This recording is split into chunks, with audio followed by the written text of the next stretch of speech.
L'argument est le suivant, c'est on dispose des planètes d'après leur ordre de vitesse de révolution dans le système solaire.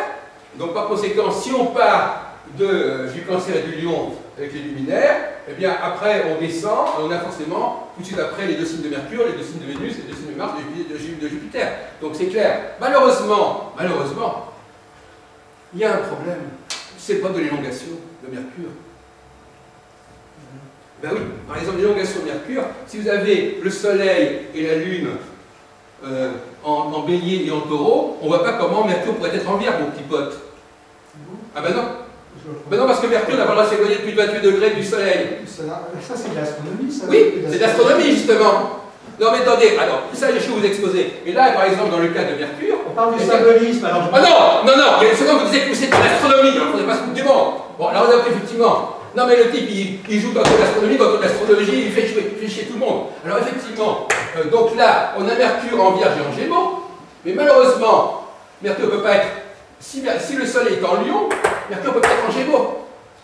Non, parce qu'il n'y a que 28 degrés d'écart. La Vénus aussi. Hein. Les planètes intérieures, puisqu'on voit les choses par rapport à la Terre, hein, il y a un problème d'élongation pour Vénus et Mercure. Eh bien oui. Qui explique qu'elle ne peut pas être autre part que dans 40. Donc il n'y a pas une réalité astronomique satisfaisante à ce niveau-là.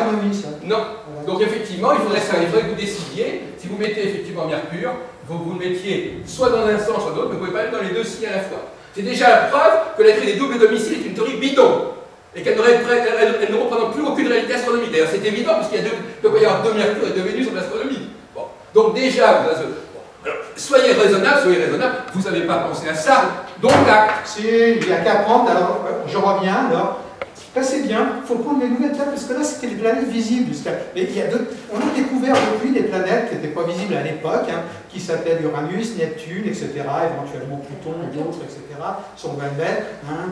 Et puis voilà, et donc il faut si on les introduit, elles, dans le système, alors effectivement, on peut changer la domiciliation au lieu qu'elle soit double. Hein, par exemple, tiens, alors je vais faire un scoop hein, auquel j'ai pensé, et peut-être que d'autres y ont pensé aussi.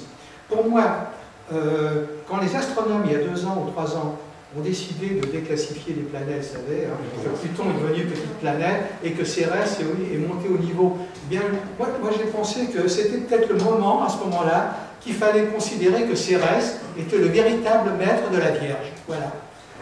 À partir du moment où les astronomes, c'est-à-dire l'homme, les êtres humains, lui ont donné un statut, hein, et bien voilà. Donc Cérès se trouve maître de la Vierge, hein, et comme c'est une planète extérieure au système, elle peut être partout. Le problème de Mercure est résolu. Voilà. Mais ça, on le sait très bien. En tout cas, on a fait allusion à ça. On a dit qu'effectivement, une des solutions, c'était de dire qu'il y avait 12 planètes. Malheureusement, effectivement, pour l'instant, on n'en connaît pas tout. Mais de toute façon, en plus, on est dans la tradition. On est dans une tradition, et dans l'Antiquité, on ne connaissait pas ces planètes-là. Alors on est en train de parler d'un système, et vous introduisez des trucs qui n'étaient absolument pas connus à l'époque. C'est n'importe quoi, c'est de l'anachronisme pur et dur à la Durand. Ça. J'ai jamais dit ça. Non, j'ai dit ça, moi, monsieur. Ce système-là ne pouvait pas être construit en tenant compte de planètes qu'on ne connaissait pas. J'ai dit que, tel que c'est là, c'est des planètes connues et que le système il est cohérent intrinsèquement. Hein. Non, il n'est pas cohérent parce qu'il ne tient pas compte de la réalité astronomique. Non, voilà. Il ne tient pas compte de l'élongation. Oui. C'est pour ça que j'ai dit, justement, comme je sais ton opposition féroce à ne pas traiter les planètes trans-saturniennes ou des choses comme ça, donc j'introduis que c'est une idée, disons, de dire que dans mais l'astronomie, historiquement, nous sommes là dans la démarche historique, historiquement, c'est hors sujet. D'accord. Hors sujet historiquement. Okay. Bon, alors donc, c'est pas rigoureux. Donc effectivement, donc, on a fait le point là-dessus. Donc je voudrais vous expliquer maintenant pourquoi on est arrivé à perturber le système des domiciles des planètes. Parce que c'est de ça dont il s'agit. Donc, au départ, on avait 2 pôles. On avait un pôle avec les 2 luminaires et les 2 planètes qui tournaient autour du Soleil, c'est-à-dire Mercure et Vénus. Et on avait un autre pôle avec Mars et Jupiter. Ces 2 pôles-là n'étaient pas censés couvrir la totalité du zodiaque. C'était simplement 2 pôles, le pôle obscur et le pôle lumineux, si on veut. Bon, et tout d'un coup, on a dit on veut absolument associer les 7 planètes avec les 12 signes. Qu'est-ce qu'on fait? Ben, on est obligé, évidemment, à ce moment-là, d'occuper le terrain intermédiaire, puisqu'il était vide. Et à ce moment-là, une des planètes, puisque Mars et Jupiter étaient juste là, dans cet acte, on a pris une des planètes, on a mis Mars ici, on a mis Vénus ici, pour occuper le terrain. Et à ce moment-là, Vénus, qui était normalement en rapport avec les Gémeaux, s'est retrouvé un peu décalé, Mars, qui était en rapport avec Sagittaire, s'est trouvé décalé, et comme ça, le système, etc. Mais donc, ça s'est fait au dépens de la cohérence du système. En fait, Jupiter et Mars étaient en fait au départ liés tous les deux à la symbolique Sagittaire. On a voulu occuper les signes qui étaient au milieu. On a enlevé Mars du Sagittaire, on l'a mis à l'échelle au-dessus. Parce que s'il faut bien comprendre, c'est que le système des... Moi j'ai écrit en 1976 un livre, donc ça ne rajeunit pas, c'était donc il y a 36 ans, un livre sur la structure des symboliques. Moi, s'il y a quelqu'un qui a travaillé sur les domiciles et les planètes, je crois que c'est moi. Donc effectivement, le système à l'époque, c'était un système où on a voulu effectivement créer un système, à partir des 7 planètes, on a voulu créer un système à 12, et donc par conséquent, il fallait qu'à chaque étage, il y ait une planète, à chaque étage. Donc, alors il y avait l'étage 1, l'étage 2, l'étage 3, l'étage 4, l'étage 5, et celle-ci. Il fallait que chaque fois, il y ait au moins une planète quelque part, et qu'on puisse la dédoubler. Pour arriver à ce dédoublement, eh bien, on a été obligé, comme il n'y avait rien dans l'étage 3 et 4, hein, eh bien, il a fallu en prendre une qui était là, et puis la débarquer ici, puis qui était là, la débarquer ici. Et à ce moment-là, on a effectivement eu nos 6 étages qui étaient couverts. Mais ça a été écarté. Et à ce moment-là, qu'est-ce qui s'est passé? On a perdu au niveau symbolique, puisque à ce moment-là, les Gémeaux, qui étaient une structure et une iconographie totalement vénusienne, ont perdu leur valeur vénusienne. Le Sagittaire, qui était une valeur totalement martienne, a perdu sa valeur martienne. Et à ce moment-là, on se retrouve dans la confusion la plus totale. Donc voilà, donc effectivement, donc la question que je posais tout à l'heure à nos amis ici, c'était: est-il souhaitable, en quittant maintenant le champ de l'histoire de l'astrologie de symbolique, est-il souhaitable de créer une astrologie qui respecte autant que possible la cohérence symbolique et la coordination symbolique de tout cela? Ou bien on en a rien à foutre? C'est ça la question. On peut faire un travail purement historique, mais je veux dire qu'à mon avis, ça interpelle les praticiens de l'astrologie. Tant qu'à faire, autant pratiquer une astrologie qui soit fondée sur des choses cohérentes que sur des choses complètement bidons. Non? Bon, tant qu'à faire. Puisque de toute façon, ça va marcher. De toute façon, comme vous dites vous-même, on peut expliquer n'importe quoi après coup. Bon, effectivement. Donc effectivement, pour en revenir à la question, le problème de la projection, qui n'est pas intéressant, il faut savoir que le calendrier n'est pas... L'astrologie est née du calendrier et de l'astronomie. Ce sont deux choses différentes. Que le calendrier lui-même soit né de l'observation Soleil-Lune sur le plan purement rythmique, c'est une évidence. Mais néanmoins, il faut bien savoir que, et M. Masson ne dira pas le contraire, que les théories du calendrier Soleil-Lune sont bien antérieures à la découverte des planètes. Bien antérieures. Donc c'est une proto-astrologie. L'astrologie solinaire est une proto-astrologie.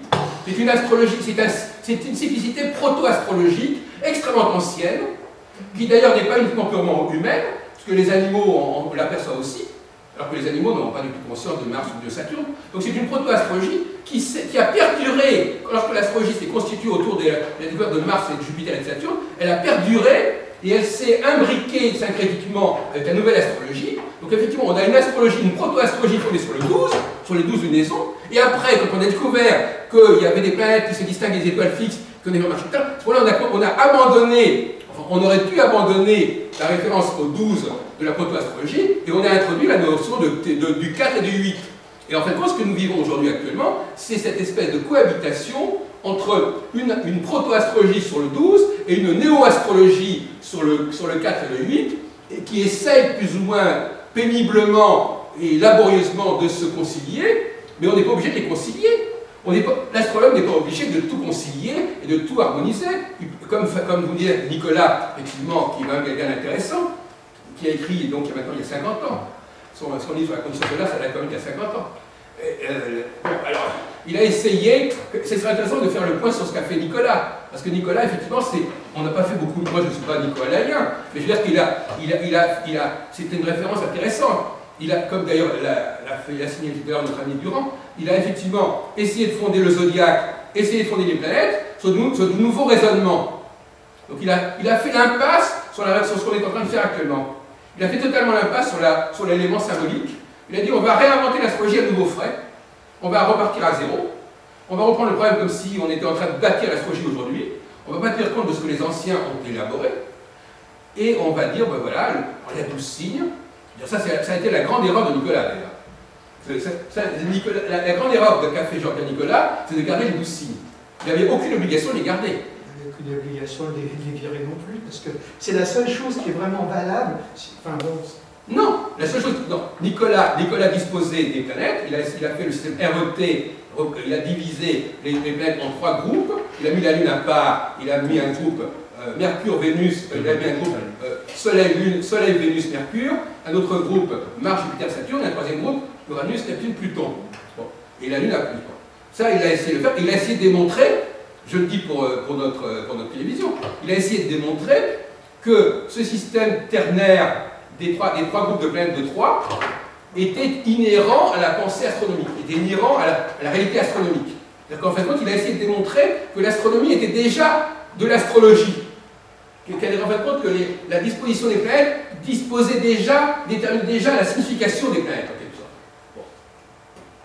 Mais, en ce qui concerne les 12 signes, il n'avait pas du tout... Si je me trompe, vous me corrigez, bien sûr. Non, mais c'est pas tout à fait ça, parce que qu'est-ce qu'il a fait?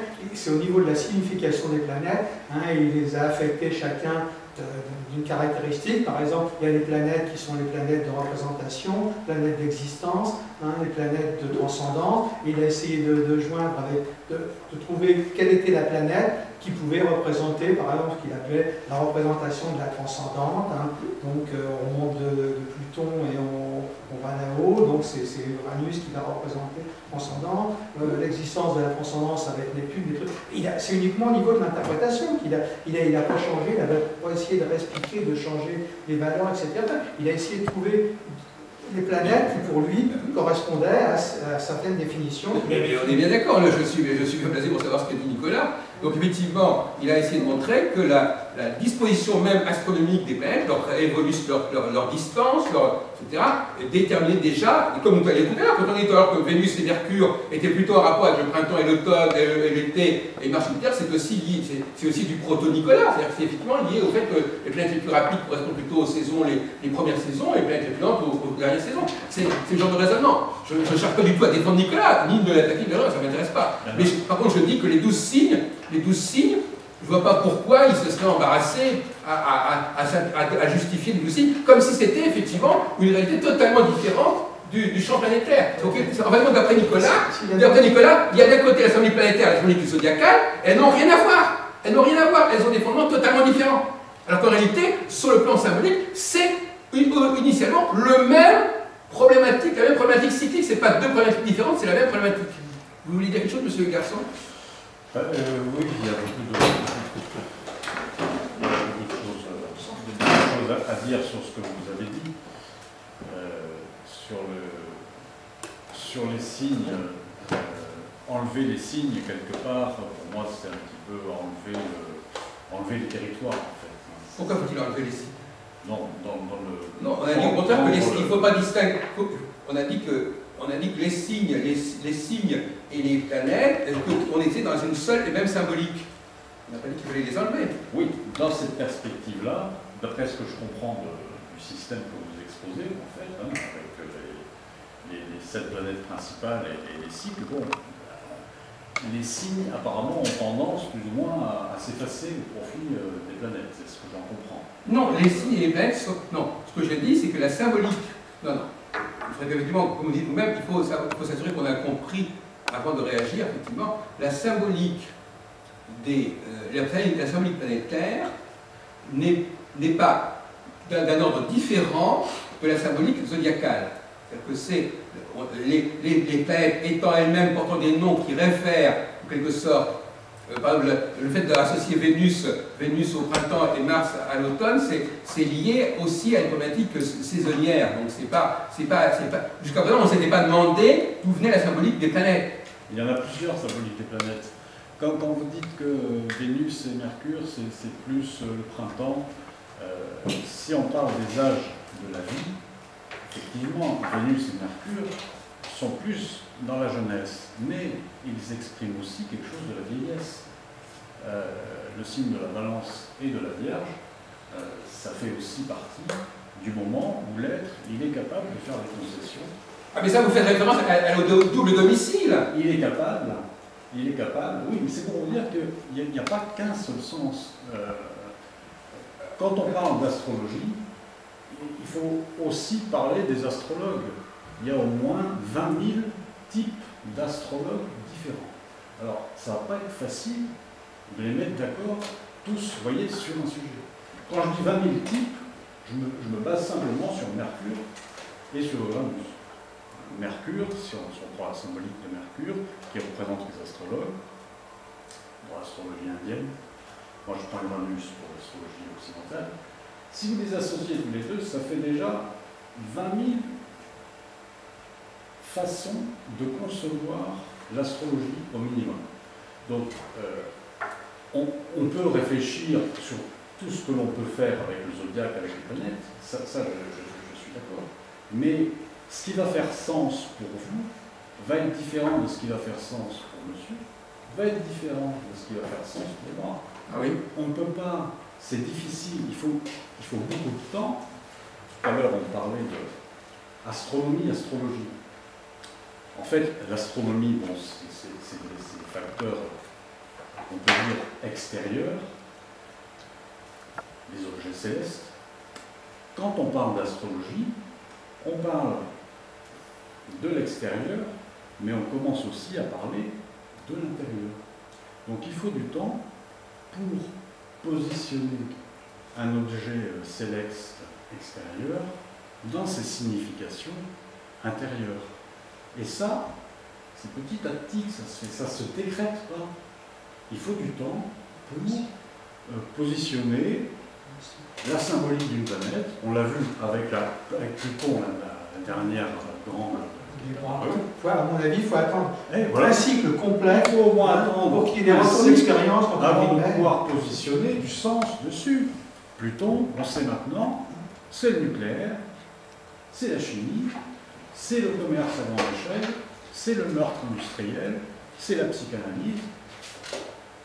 Il faut beaucoup de temps pour arriver à mettre tous ces sens dessus. Donc, moi, je suis d'accord sur le fait. Bon, il faut comprendre je comprends votre démarche de réflexion pour trouver quelque part un peu une astrologie simplifiée. Mais l'astrologie, oui, vous pouvez la voir de façon simplifiée. Mais vous pouvez aussi la voir de façon très riche. Oui, mais je crois que c'est extérieur. Excusez-moi, le terme, c'est extérieur à notre colloque, ça.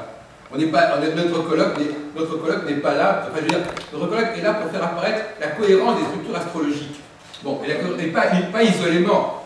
Ça, c'est le point clair. On n'étudie pas un facteur isolément. On étudie un facteur dans un ensemble, dans une série, dans une cyclicité. On étudie un facteur isolément n'a fait aucun sens sur le plan scientifique. On étudie. Et d'autre part, je ne vois pas, dans tous les domaines de l'activité humaine, les gens arrivent à se mettre d'accord. Pourquoi on ne se met pas d'accord au niveau des astrologues? C'est pas une race à part, les astrologues, je sais. Mais par exemple... Ils sont des êtres humains qui ont un mode de fonctionnement où le discours le plus intelligent, normalement, à un moment donné, doit triompher des discours les plus idiots. Mais c'est pas aussi simple que ça. C'est pas aussi simple que ça. Pour arriver à faire comprendre des choses, des fois, à d'autres humains, il faut aussi parfois passer pour un idiot. C'est le cas de Carl Gustav Jung. Pour amener les gens à s'interroger sur leur mode de fonctionnement, il a mis 30 ans avant que ces théories commencent à être un petit peu acceptées. Mais bien Par sûr. exemple, c'est pour vous dire que c'est pas tombé de source comme ça. Mais qui vous dit on n'a pas commencé à... On n'existe pas depuis aujourd'hui, mon vieux. Non, mais je souligne simplement ce fait-là. Le petit schéma que vous avez fait tout à l'heure, c'est le schéma, par exemple, des maîtrises énergétiques des chakras indiennes. La maîtrise moyenâgeuse des signes. Donc, je veux dire, ça véhicule plus de sens que vous ne pensez, parce que ça, vous ne l'avez pas évoqué. Mais Saturne, c'est le premier chakra. Jupiter, c'est le deuxième. Et ça fait plus d'un siècle que c'est déjà en Inde. Mais ça, vous ne l'abordez pas, parce que pour l'instant, vous ne l'avez pas vu. Ça ne fait pas encore partie de vos outils. Et, d'après ce que je remarque, vos outils, bon, c'est l'observation céleste extérieure, mais ce n'est pas encore à l'intérieur. Ah non, excusez-moi, pour l'instant, moi, ce ne sont pas mes outils là dont on parle. Je suis pas en train d'exposer mon astrologie. Moi, j'ai une astrologie opérationnelle qui n'a rien à voir avec ce qu'on a dit jusqu'à présent. Je fais un travail purement d'historien. Je ne suis pas en train de dire il faut mettre. Moi, par exemple, le fait que Mars, par exemple, soit dans tel ou tel signe, pour moi, ça n'a aucune conséquence au niveau. Alors, là aussi, il faudrait quand même poser une question. Monsieur Garçon, vous savez, il ne faut pas mettre la charrue avant les bœufs. Nous commençons le colloque. Hein, donc, il y a beaucoup d'autres choses qui vous parlez du temps. Alors, on verra à la fin du colloque où on en sera dans cette discussion. Hein, donc, on ne va pas, en une seconde, vous exposer la totalité des problématiques qui se posent. On va les avoir une par une, et j'aimerais bien qu'on ne mélange pas les différents niveaux de discussion. Après, il y a d'autres moments qui sont prévus pour ça. Effectivement, il y a un temps pour chaque chose, et notamment la question, une question extrêmement grave, j'aimerais bien qu'on termine d'ailleurs sur cette première session là-dessus, la question extrêmement grave, c'est de savoir si, pour les astrologues, toutes les planètes, même celles du septénaire, toutes les planètes étaient censées avoir leur propre cyclicité. Parce que ça aussi, c'est... Alors là aussi, il faudrait bien comprendre que dans un système... Regardez par exemple, dans un royaume, il y a un roi, et puis il y a des provinces, il y a des seigneurs, il y a des ducs, il y a des marquis. Tout le monde n'est pas général dans une armée, mon cher garçon. Dans la police non plus, tout le monde n'a pas le même grade. Ça, ce sont les systèmes de pouvoir. Non, mais le système... Alors, je suis désolé de dire que croire que notre ami Durand disait qu'on projetait, s'il y a bien une chose qui a été projetée sur le ciel, c'est bien le système de pouvoir. Hein, c'est donc effectivement, c'est bien les hommes ont quelque chose qu'ils veulent. Si la société est organisée et hiérarchisée, il n'y a aucune raison pour penser que les hommes n'ont pas également organisé et hiérarchisé le système solaire. Hein, il faut pas. Bon. Alors effectivement, est-ce que vous croyez que les hommes de l'Antiquité ont créé une astrologie anarchique? Très peu probablement. Très peu probablement. Donc effectivement, comme je disais tout à l'heure, il y a. D'ailleurs justement, je suis d'accord quand nous soyons installés il y a justement c'est assez curieux, il faut introduire une dualité dans le système des planètes. Il y a les planètes qui ont une action de mouvement, Soleil et Lune, c'est-à-dire qui sont là pour créer le mouvement, c'est exactement le Verseau. Imaginons que nous soyons à un banquet ici, nous sommes à un banquet. Vous avez des convives qui sont assis autour de la table, et vous avez des serviteurs qui vont d'un convive à un autre. Voilà, c'est le Verseau. Donc, dans la vie, il y a toujours deux catégories de personnes, chers amis. Il y a ceux qui sont à table, et il y a ceux qui font les services et qui font le tour de la table et qui apportent à chacun. Celui qui est à table, il ne fait pas le tour de la table. Et celui qui fait le tour de la table, il n'est pas à table. Donc, il y a déjà il peut pas y avoir, peut être à la fois au four et au moulin. Donc, effectivement, il y a les planètes comme la Lune, et on a dit tout à l'heure, il y a les planètes comme la Lune, et Saturne qui est le double de la Lune sur le plan mathématique, puisqu'il fait également 28 ans, alors que la Lune fait 28 jours, etc., qui sont des planètes qui bougent, qui font le cercle, et vous avez les planètes centrales, Vénus, Mercure, qui sont, elles, des planètes qui sont installées à un moment donné. Quand le printemps, c'est printemps, c'est printemps. Quand le soleil passe en printemps, il est pris par les valeurs printemps. Quand il passe en été, il est pris par les valeurs automne. Donc ces valeurs-là, elles n'ont des valeurs automne, printemps, etc., elles n'ont de valeur que ponctuellement. Elles ne sont pas le soleil. Donc effectivement, vous avez des planètes qui sont là pour faire le soleil, c'est-à-dire pour faire le cycle, et vous avez des planètes qui sont là uniquement pour représenter la tonalité locale, positionnelle, d'un moment donné, qui va être traversée à un moment donné par le soleil. Donc elles n'ont pas du tout vocation, toutes ces planètes, à être elles-mêmes des soleils. Il y a le soleil et Saturne et la Lune qui font le mouvement, et vous avez les autres planètes qui sont là uniquement pour marquer les moments fondamentaux du cycle de ces planètes. Donc l'idée qu'il faille utiliser que chacune de ces planètes ait son propre cycle, ça c'est le péché originel de l'astrologie. L'astrologie n'a absolument pas besoin d'avoir 5, 6, 8, 10 cycles pour fonctionner. Elle peut fonctionner avec un seul cycle qui lui-même va être subdivisé en un certain nombre de sous-cycles, de sous-phases, etc. Donc là aussi, cette idée de croire... Alors c'est intéressant parce que justement, moi qui suis historien, je suis bien placé pour le savoir, si vous prenez par exemple l'histoire du royaume de France, le royaume de France à l'époque de Charles VII, par exemple, de la guerre des 100 ans, comment ça fonctionnait? Le roi avait quasiment pas de pouvoir, et vous avez tous les nobles qui s'étaient constitués des normes provinces. Eh bien, c'est ça le problème. L'astrologie en est à ce stade-là. L'astrologie actuelle, elle en est au stade de la guerre de 100 ans, c'est-à-dire de désordre total. La royauté centrale est complètement déchue, elle n'a plus de pouvoir, et les princes, les barons veulent eux-mêmes avoir leur propre autorité, leur propre gouvernement, leur propre monnaie, etc. Et justement, c'est ça qu'il faut, c'est cela qu'il faut mettre, il faut mettre fin. Il faut mettre fin à ce désordre et rétablir l'unité centrale, le pouvoir central en astrologie. Et arrêter que chaque planète soit elle-même porteuse d'un cycle qui lui est propre. Le fait pour une planète d'avoir un cycle, c'est le fait de dire que chaque planète a un cycle astronomique, ce qui est une réalité astronomique, effectivement. C'est comme si on disait que, par exemple, voilà, toutes les provinces françaises vont devenir autonomes, que toutes les régions françaises vont devenir autonomes, qu'il n'y aura plus de pouvoir central. Exactement. Il faut rétablir le pouvoir central. Mais pourquoi rétablir le pouvoir central? Dans quel but? Quel est votre objectif en rétablissant le pouvoir central enfin, entre guillemets, de l'astrologie? Pour essayer de comprendre, qu'est-ce que vous cherchez dans ce pouvoir central? Parce que pour l'instant, l'astrologie... Écoutez, jusqu'à preuve du contraire, cher monsieur Garçon, nous sommes en période électorale, jusqu'à preuve du contraire, on va élire un président de la République, on ne va pas élire 10 présidents de la République, que je sache. Le président de la République va élire des ministres, il va y avoir des premiers ministres, il va y avoir des ministres. Ces ministres n'existeront que par la grâce du pouvoir central, du pouvoir du président de la République et du Premier ministre. Oui ou non? Oui, mais bon, je ne comprends pas, rapporter à l'astrologie, à quoi ça... Qu'est-ce que vous voulez faire? Élire un roi astrologue? Non! Élire un cycle central, un roi astrologue.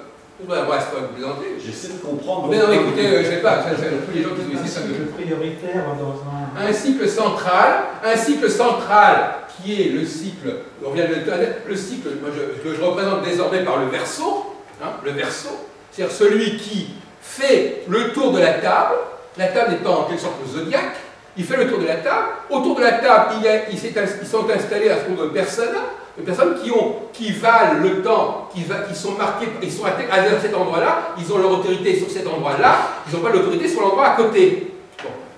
Seul celui qui fait le tour a l'autorité globale, les autres n'ont qu'une autorité locale. C'est exactement la structure de notre société, de notre organisation sociale quelle qu'elle soit, que ce soit les États-Unis ou aussi, même un pouvoir fédéral, il y a des gouverneurs, il y a des sénats locaux, et puis il y a un sénat central, etc. C'est une évidence. Pourquoi? Ou alors vous êtes anarchiste dans l'âme, je vous dis, bon, maintenant que vous ne compreniez pas que l'astrologie se porterait beaucoup mieux avec un cycle central, pour ne serait qu'au niveau prévisionnel, au niveau de la... Regardez par exemple, qu'est-ce qui se passait à la Renaissance? On avait mis en avant le cycle Jupiter-Saturne. C'était le cycle central, Jupiter-Saturne, tous les 20 mois. Et l'astrologie n'a jamais été aussi bien respectée et acceptée qu'à cette époque-là. Donc l'astrologie proposait, je ne suis pas en train de défendre ce système-là, je dis simplement que l'idée d'un pouvoir central, c'est pas moi qui l'ai inventé. À différentes époques, l'astrologie a été amenée à mettre en avant une configuration, un cycle central. Maintenant, ce cycle central, comment peut-on l'établir? Il y a plusieurs façons de l'établir. Soit on l'établit en combinant deux planètes entre elles, comme on le faisait au Moyen-Âge, comme l'a fait Abu Machar, c'est-à-dire Jupiter-Saturne, tous les 20 ans, ils se reconjoignent. Soit on l'établit en travaillant sur le passage de la planète sur un point du ciel comme le point vernal, et on dit à ce moment-là, il y a la planète centrale qui passe sur les 12 signes zodiacaux. Soit on l'établit en rapport avec les étoiles, avec certaines étoiles fixes. Il y a toutes sortes de façons de l'établir. Là, on peut très bien diverger sur ce point-là. Mais l'idée qu'il faille un cycle central, et que ce cycle central, bien évidemment, c'est là le problème. Vous acceptez très bien, monsieur Garçon, que les 12 signes zodiacaux, eux, servent effectivement à ponctuer le cycle. Vous l'acceptez très bien. Mais si on vous dit qu'en réalité, les planètes ne sont que des émanations que ces cycles zodiacaux ne sont finalement, peuvent se traduire en termes de dieux et de planètes, ça sera la même chose. Si vous dites, je suis d'accord pour que le cycle central passe sur le Gémeaux, moi je vous dis, les Gémeaux c'est pareil que Vénus. Alors à ce moment-là, il n'y a pas de problème, Vénus et les Gémeaux. Et donc quand le cycle central, passe sur les Gémeaux, eh bien, il intègre également la valeur vénusienne. La valeur vénusienne à ce moment-là est une valeur zodiacale, Vénus est une planète zodiacale, alors que la Lune est une valeur astronomique. C'est-à-dire qu'il y a là aussi une rencontre entre l'astronomie et l'astrologie. L'astronomie fournit les structures basiques du cycle de la Lune et de Saturne et du Soleil, et l'astrologie va qualifier les différents moments de ces cycles en utilisant une symbolique zodiacale saisonnière mythologiques, etc. Et aujourd'hui, on a tout mélangé, on a tout mélangé. En réalité, il faut rétablir les deux axes. Aux deux pôles du système des domiciles, on a les luminaires et Saturne, et entre les deux, il y a les 4 planètes fondamentales qui correspondent en fin de compte aux 4 saisons et qui sont aussi quelque part zodiacales. Donc il n'y a pas d'un côté. Donc ça ne le gêne pas qu'il y ait un passage des planètes sur le zodiaque, mais il ne comprend pas que le zodiaque, il fait partie. Les planètes font partie. Ces planètes-là, comme Vénus, Mercure, Jupiter, sont déjà des éléments zodiacaux. Mais j'entends bien votre démarche, ce que vous voulez décrire. Maintenant, effectivement, ça ne fait pas partie pour l'instant de ma démarche. Donc c'est une façon aussi de voir l'astrologie. Non, mais justement, je ne suis pas d'accord avec vous, monsieur, sur ce point. Je pense que, alors là, c'est un débat de fond. Je pense que dans une réunion, là aussi, je ne veux pas, moi je veux désenclaver l'astrologie, je ne veux pas dire on est des monstres, etc. Dans une réunion de gens raisonnables, on doit être disposé. Alors, comme je disais tout à l'heure, il y a très peu de femmes dans cette réunion, n'est-ce pas, à part Madame Well. Donc, moi, j'ai un certain optimisme. Je pense que les hommes, quand ils entendent des choses, qu'ils entendent des choses où ils sont obligés de repenser leur point de vue, eh bien, ils le font. On n'est pas en train de dire, moi tu penses comme ceci, moi toi tu penses comme ça. Non, ça c'est du féminin, ça. Chacun, toi tu penses comme tu penses. Non. Ou alors vous êtes très féminin, mais normalement, un homme qui se respecte, quand il entend un discours, il dit, voilà, ce discours-là, apparemment, il est plus avancé, le type il a plus compris que moi, et donc je suis dans cette direction, je n'ai pas envie de rester dans mon trou, j'avance. Maintenant, si vous êtes dans une position qui consiste à dire, bon, ben lui il pense comme ceci, moi je pense comme ça, bon, évidemment, là, on n'est plus tout à fait dans la même longueur d'onde. Moi, je suis désolé, on est là pour argumenter, chacun a donné des arguments. Si effectivement les arguments de l'un ou de l'autre sont plus pertinents, on dit, bah ok, parfait, pas de problème, on avance comme ça, à condition de ne pas être bloqué par une pratique sclérosée. J'aurais souhaité, et j'étais venu un petit peu pour ça aussi, c'est-à-dire qu'on puisse échanger et écouter d'autres personnes, parce que ça fait 3 quarts d'heure. Oui, mais le problème c'est qu'il faudrait... Le monologue c'est bien. Non, mais je suis désolé, on n'arrête pas de discuter entre nous, je suis désolé. Ah non. Vous êtes fermé en fait. Vous êtes fermé, vous n'avez pas les discussions en fait. Mais on est tous sur vous. Toutes les personnes qui écouteront notre réunion diront qu'il n'y a que des arguments qui ont été avancés. On ne peut pas discuter là. On n'a pas entendu monsieur, on n'a pas entendu madame, monsieur très peu. Voilà, bon, donc j'aurais souhaité. Eh bien, il faudrait être dans le. Voilà, on a des images à l'écran. C'est quoi, monsieur? On peut peut-être avoir notre parole maintenant. Mais bien sûr. Pour reprendre l'analogie avec la table et tout, toutes les planètes, enfin prenons toutes les planètes, on peut dire, ont leur système cyclique ponctuel. Sauf qu'une va passer à cette table-là plus rapidement que l'autre, l'autre va passer un peu moins, il y a une qui va... on débat, vous voyez bien? Non, mais parce que j'ai repris là. Non, mais voilà, on débat. Monsieur, on débat, il faudrait... On sait bien qu'il y a des cycles. Bon, ce que tu appelles, moi je sais ce que tu appelles le cycle central. On sait bien, au niveau des transits, des choses comme ça, on parle aussi. On sait bien, par exemple, pour un cycle humain, c'est sûr que les cycles de Saturne, qui mettent 3 grandes époques d'une vie humaine, et pour moi le cycle d'Uranus, qui est statistiquement, qui représente la vie pour moi, par exemple, je dirais, si on devait mourir à 84 ans, nous sommes à une très bonne date, un cycle d'Uranus, on a terminé son truc, on est venu, on a fait ce qu'on a pu faire, ce qu'on a voulu faire, enfin ce qu'on a pu plus que ce qu'on a voulu, etc.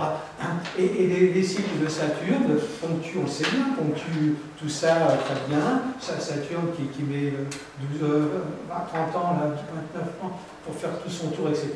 Il fait son tour de la table, mais lui, Saturne, ce que va amener les plaques va amener Saturne, ça va être des plaques de consistance, de résistance, des trucs, etc., qui vont mettre du temps, disons, à être ingurgités par les individus, alors que ce que va amener, par exemple, Mars ou Jupiter, ça va être plus rapide, ça va être des bombes, Mars qui va peut-être amener des petits encades, un petit, comment ça s'appelle, le machin qu'on prend, un petit calvados au milieu, qu'on prend au milieu de certains repas, on appelle ça comment, un petit verre de calval, enfin bref, chaque planète aura son activité et pendant une période déterminée qui va varier selon ce qu'elle a. Attendez, je ne comprends pas très bien. Regardez, par exemple, vous parlez imaginez que vous avez un restaurant. Ce restaurant, il va être marqué par ce qui se fait au niveau saisonnier, ce restaurant, que je sache. Au niveau de quoi que maintenant. Non, mais à côté. Arrêtez le super moderne, etc. Un petit peu de sérieux. Donc ce restaurant, effectivement, il y a les choses qu'on mange en printemps, les choses qu'on mange en été, etc. Donc de toute façon, ça c'est déterminé par la saison, d'accord? Quelle que soit la planète. Ouais. Bon, donc effectivement, c'est pas la planète qui apporte cette diversité.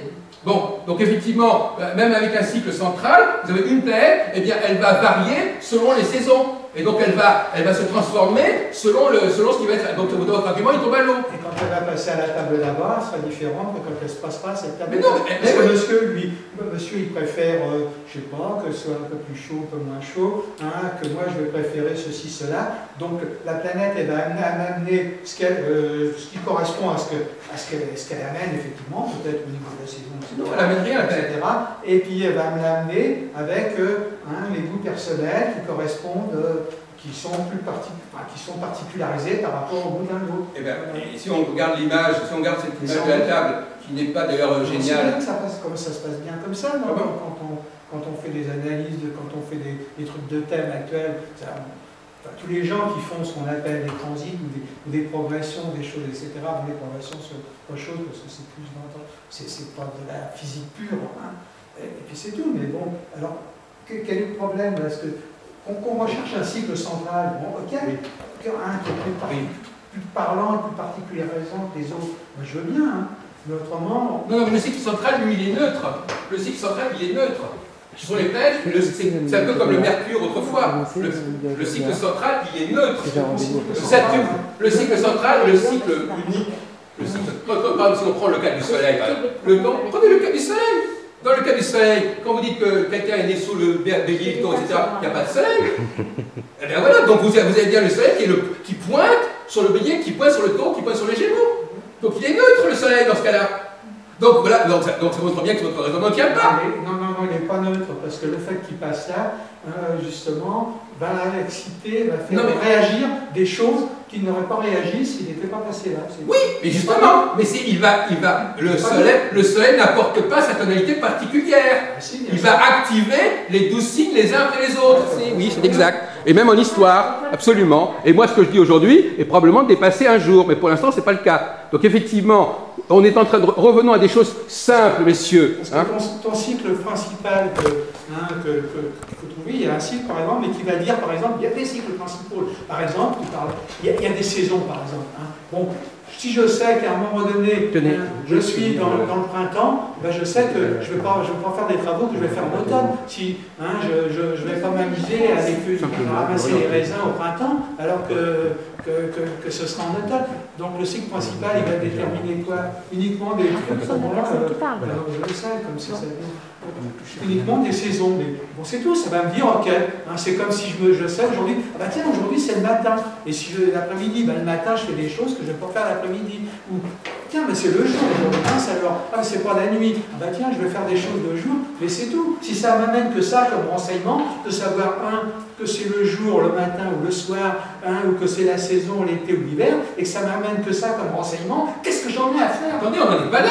Attendez, mais vous voulez attendez, si vous êtes en train de nous demander quelles sont les... Attendez, si vous demandez, alors demandez poliment quelles sont les applications. Pour l'instant, on est en train de décrire le système. Après, on voit les applications, cher monsieur.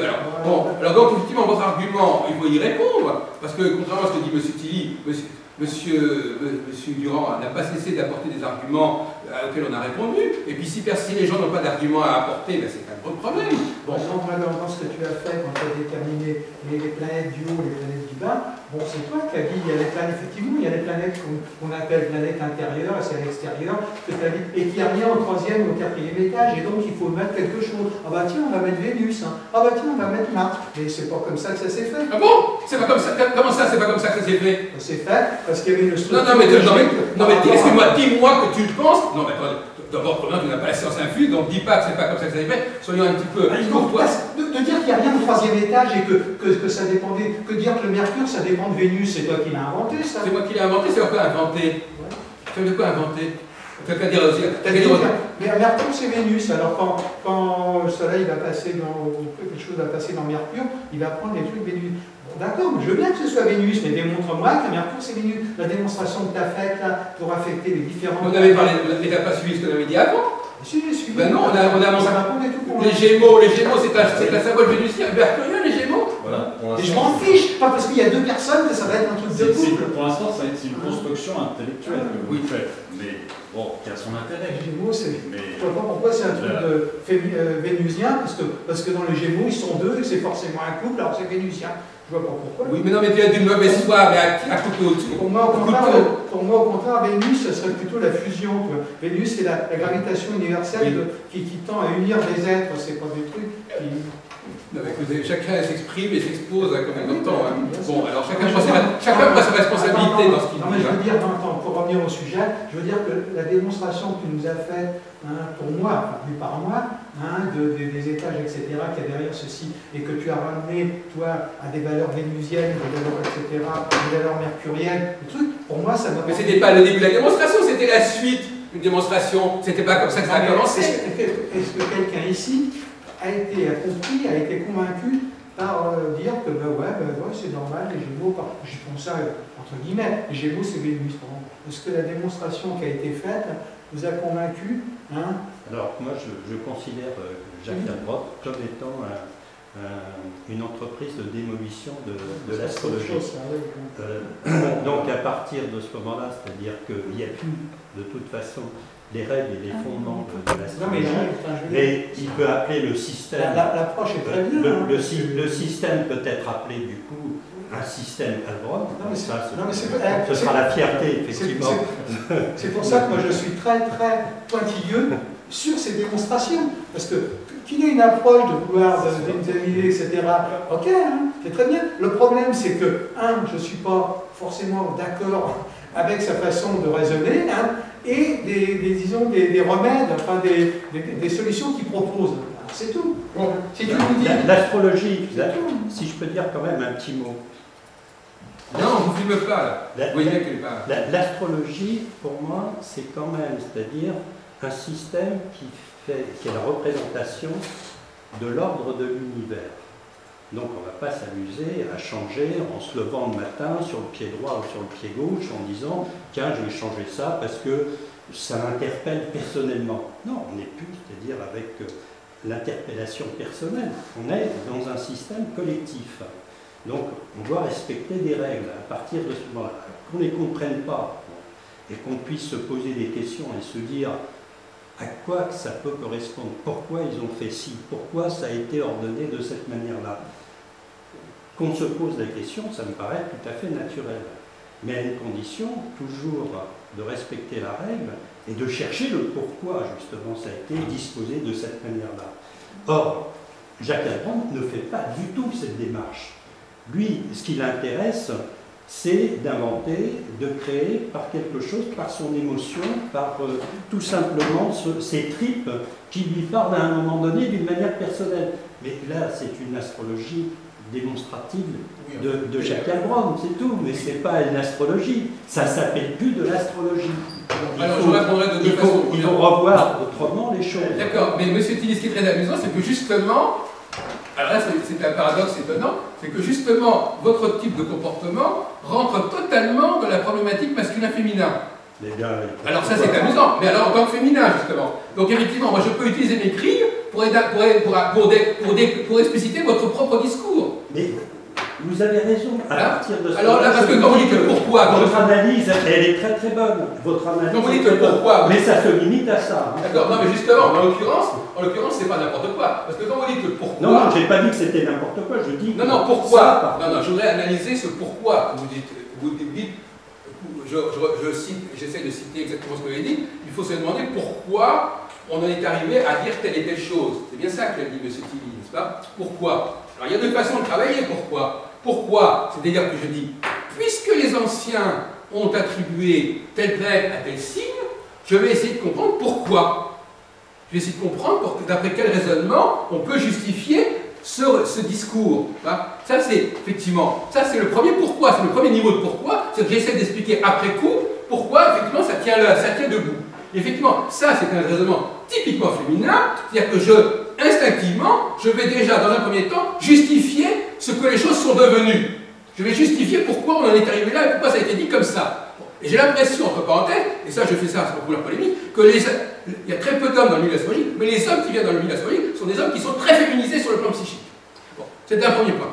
L'autre point de vue du pourquoi, c'est pas du tout celui que vous dites, c'est de se demander pourquoi on est arrivé là, et est-ce que c'est cohérent qu'on en soit arrivé là, est-ce que ça se justifie qu'on soit arrivé là. À ce moment-là, au lieu d'être en aval, en disant on a reçu ça comme ça, maintenant on va voir comment ça peut s'appliquer au mieux, on se dit, mais pourquoi c'est comme ça, et est-ce que véritablement il faut continuer à garder ce système-là.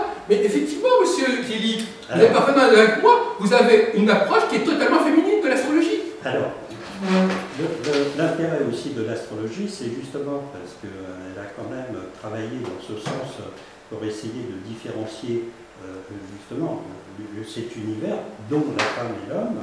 Et par exemple, vous prenez un thème, un zodiaque astrologique avec le rôle des planètes en domicile.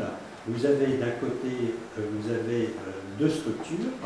Vous avez une structure lunaire et vous avez une structure solaire. Le Soleil étant placé, bien entendu, dans le signe du Lion et la Lune étant placée dans le Cancer, vous avez à partir de ce moment-là, si vous divisez, c'est-à-dire une ligne qui sépare les deux saturniennes du haut, deux signes saturniens du haut, vous avez effectivement un zodiaque qui représentera d'un côté le côté printemps, l'aspect lunaire, et de l'autre côté, vous avez le côté solaire. Ça a une lourde signification et ça a une importance extraordinaire pour mieux comprendre encore le zodiaque à partir de ça. Il y aurait beaucoup de choses à dire à ce niveau-là. D'ailleurs, il y aurait tout un cours à développer à ce niveau-là.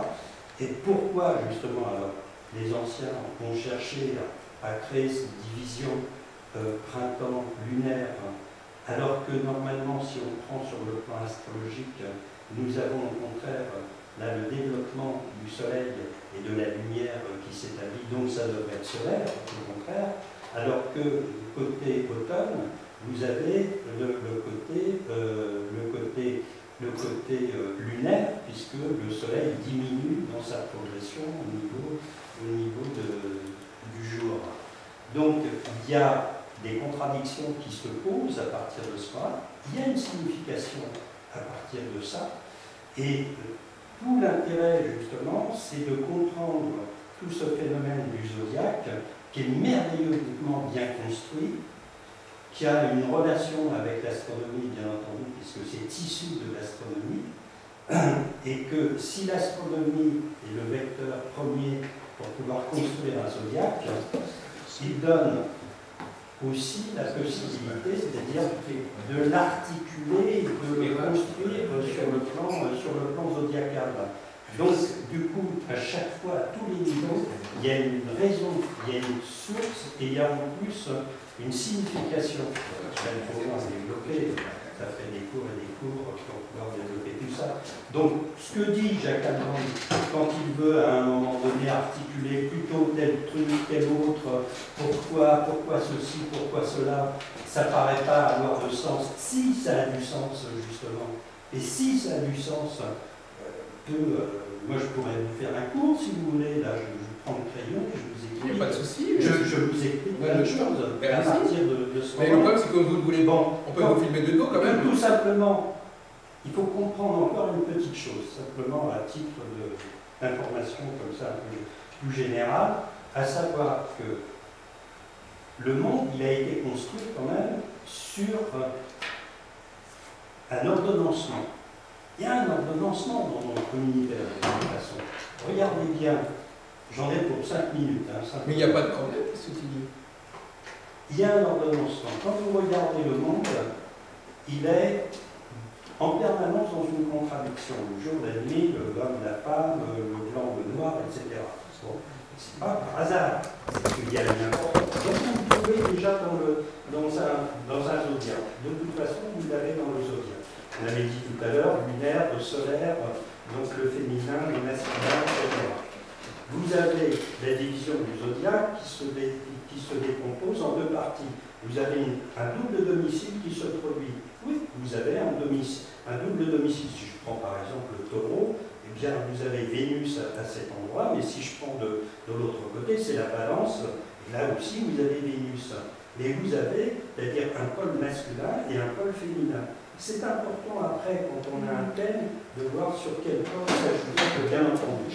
Donc, vous avez dans l'univers une structure qui est, de toute façon, qui est complètement opposée l'une par rapport à l'autre. Vous avez, par exemple, je prends encore, je m'épargne un tout petit peu, pardon, mais, si vous avez par exemple le soleil, le chaud, ben, vous avez le froid à l'opposé, à partir de ça. Regardez par exemple le chaud et le froid. Vous avez là où ce serait le plus chaud, ce serait effectivement avec le signe du lion, avec le soleil à l'intérieur, dans le domicile. Vous avez, à partir de ce moment-là, vous avez du chaud. Et à l'opposé, vous avez le Verseau qui va être le froid, forcément, à partir de ce moment-là. C'est la même famille. C'est la même famille, mais en contradiction. Bon. Donc, l'univers, il est quand même particulièrement structuré. Si on prend, par exemple, l'ordre des planètes, à partir de ça, si on a disposé, c'est-à-dire la Lune et le Soleil côte à côte, donc Cancer, Lion, à partir de là, c'est qu'il y avait une raison. La raison, c'est que vous avez, c'est-à-dire ces deux planètes, c'est celles qui seront les plus centrales. La Lune centralisée par rapport à la Terre, au plus près de nous, au plus près de nous, et le Soleil qui est le centre de l'univers. On ne peut pas faire mieux que de disposer ces deux planètes à cet endroit-là.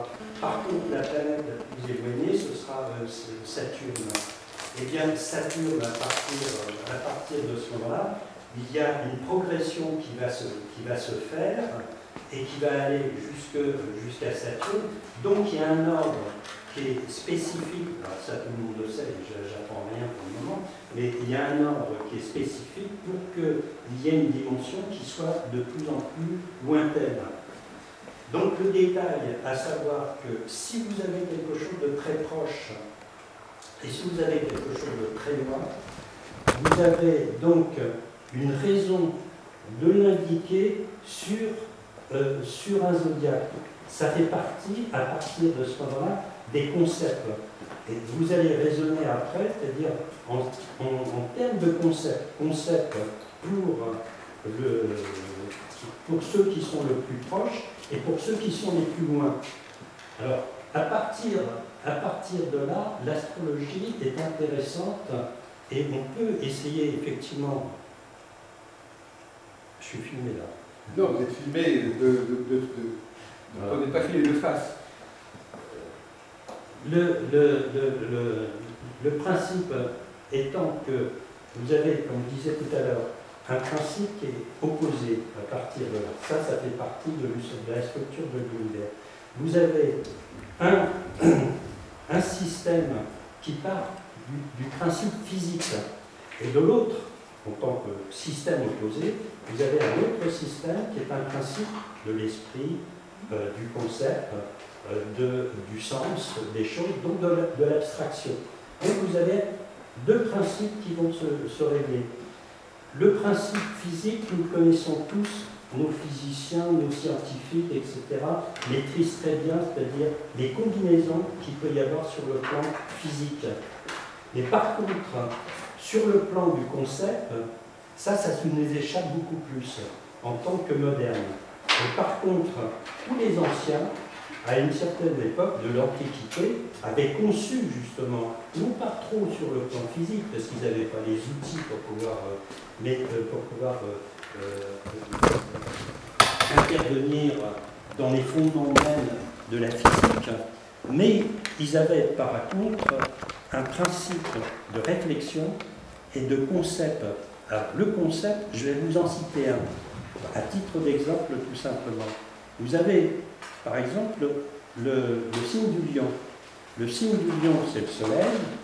Si vous avez le soleil, par rapport au principe astronomique, il est au centre, et il gère en réalité toutes les planètes qui sont tout autour. Donc c'est pour cette raison que dans le signe du lion, on a mis effectivement le principe de la centralité, c'est-à-dire que c'est un signe de centralité, c'est moi qui interviens en tant qu'individu.